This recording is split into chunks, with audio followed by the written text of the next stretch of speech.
Hey guys, RowanX17 here, and welcome to another episode of Why Is This Card Banned? Today I'm talking about what I think is the only stun card on the spell section, Cold Wave. Sorry about the quality of the card, it's the only one I have. It's beat up, I know, but whatever. So, Cold Wave reads, this card can only be activated at the start of main phase 1. Until your next turn, neither you nor your opponent can play or set any magic or trap cards. So, very interestingly, this card went undiscovered for a very long time. I think it was like midway into the GX era when people started picking up this card and realizing how good it was and started playing it. Which inevitably got it limited, I think, and then banned. I don't know if it was immediately banned. I'm pretty sure it was limited first. But whatever.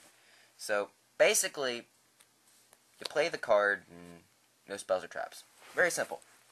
So what this allows you to do is, if you're ready to go for game that turn, you could play this card, put the monsters that you need on the board, and attack. And your opponent could do nothing about it, unless they had Honest, which I think was the only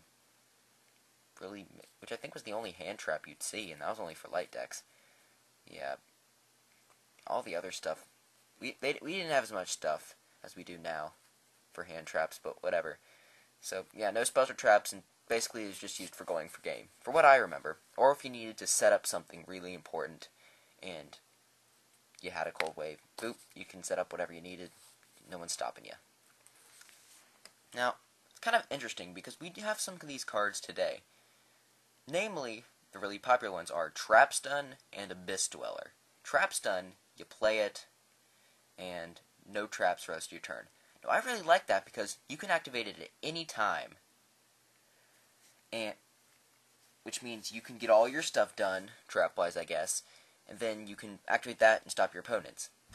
Or, since it's a trap, you can just wait until your opponent activates something and chain it, like, if you're going for an attack, they activate their Mirror Force, chain, you put up your Trap Stun, which they didn't realize you had because you waited to play it.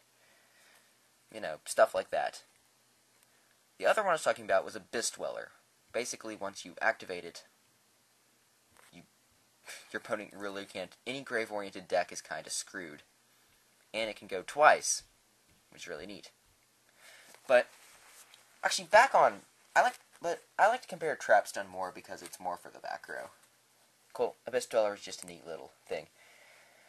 But what I was trying to say, really, is, I didn't get the point across with my short little statement, is that it only affected traps, but you could activate it whenever you wanted. This forces you to do it at the opening turn.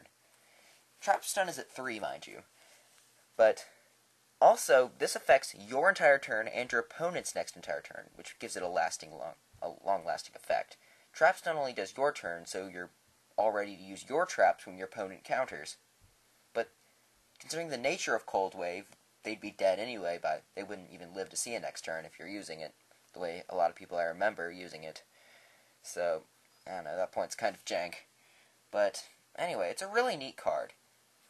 One thing I'm confused about was why nobody played it for the longest time, and then all of a sudden it exploded. You know, kind of like Blackhorn of Heaven, even though that's not even remotely comparable. I feel like in the last, 6 months or so, all of a sudden, it's kind of been discovered. And people are, really playing the card a lot. But, I don't know. Considering how narrow-minded and unwilling to think we are nowadays. Because Konami practically builds our decks for us. I don't know, that's not a really great example considering in the time period we had a low single-digit number of archetypes, but whatever. I don't care. So, yeah, that's what I have to say about Cold Wave. So, if you enjoyed the video, like, comment, subscribe, and all that other good stuff. RowanX17 signing out.